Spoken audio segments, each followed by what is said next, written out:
Hello everybody, it's Monday. Did any of y'all see Yoenis Cespedes in the home run derby? It was incredible. He was hitting balls left and right out of the ballpark like nobody's business. It was insane. I gotta admit, Bryce Harper did an amazing job. Hands off to him. But Yoenis Cespedes owned this one. But I saw the first round, which was incredible. 17, and those balls were flying out of the park. And then he just completely owned Bryce Harper in the final round. I mean, he had 9 home runs with 5 outs left. 5. 5. So now that the All-Star game is tomorrow, we're about to head to the second half of the MLB season. Since I'm from Dallas and since I love my Rangers, I'm going to be talking about the review of their first half and hopefully give my preview for the second half and how they're going to end up for the rest of the season. So let's review. They finished off the first half, they're second in the AL West behind the A's by 1 game, which isn't all that much. Stats are really concerning, especially for the Rangers. The Rangers are known to be big bats, home run hitting, not very much pitching, but the batting is there and it's exciting and blah, blah, blah, blah, blah. That's the Rangers for you, all right? But end off the season, the first half, they have a batting average of 260. They have an on-base percentage of 321, and they have an OPS of 739. And that's not very good considering that it's in a very hitter-friendly ballpark. The biggest stat that really, really stands out to me is the batting average with the runners in scoring position. You're only batting 245 with runners in scoring position. That's when you need to be the most focused to get your runs in. I don't know what the problem is. Honestly, I could care less where Josh Hamilton goes. He can go to the Angels for all I care. I don't care. He's doing an awful year. That's what most of us expected. But I believe 2 things about this current offseason. Keeping Soto was a horrible idea just because his batting average is awful and he's a subpar batter and he's basically an average catcher. And then the second big mistake was not signing Mike Napoli. Mike Napoli drove this offense. He was the steam. He was the muscle, the power, the exhilaration. He got everybody on his feet. Napoli. Everybody got into it.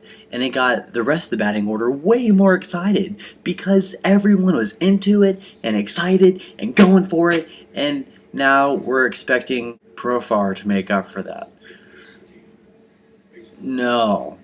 No, it's not going to happen. That's just way too much pressure for a guy who's that young. Let's take a look at pitching. Their ERA is 3.73. That's not too bad considering that the park that they're playing in. The fact that they're only giving up, less than 4 runs per game is pretty incredible. I keep going back to the offense, but the offense is only giving their pitching 4.3 runs a game. And if you look at the math, that's only like a half a run difference between what the offense is doing and what the pitching is giving up.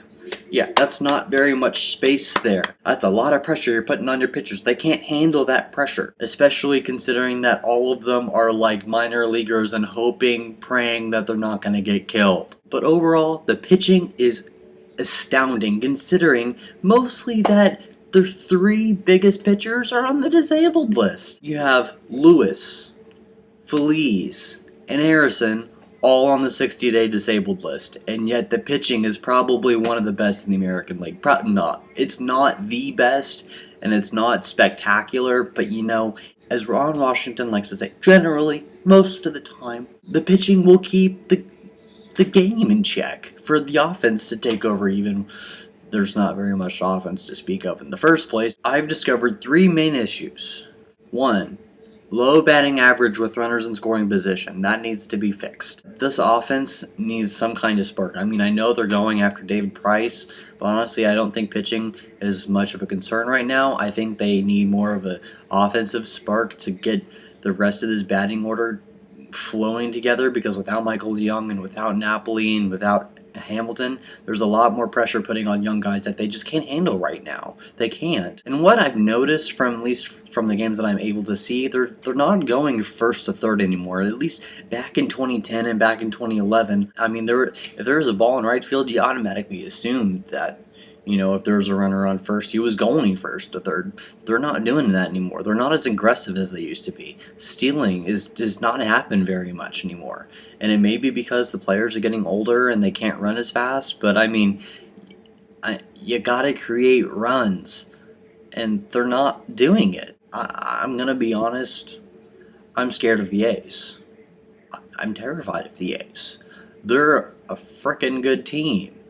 And I firmly believe, and this is a Rangers fan who's been a Rangers fan all my life, that the A's are going to be winning this division. They're going to run away with it because they're confident. The Rangers are not. Third issue, injuries. The only way that they can win this division is if Colby Lewis comes back and Neftali Feliz comes back and they're on their A game coming off the DL. And if they're not, then the cavalry's going to have a broken leg, and it's not going to be very pretty. At the end of the season, the Rangers are going to end up with 90 wins, and they're going to be making the playoffs.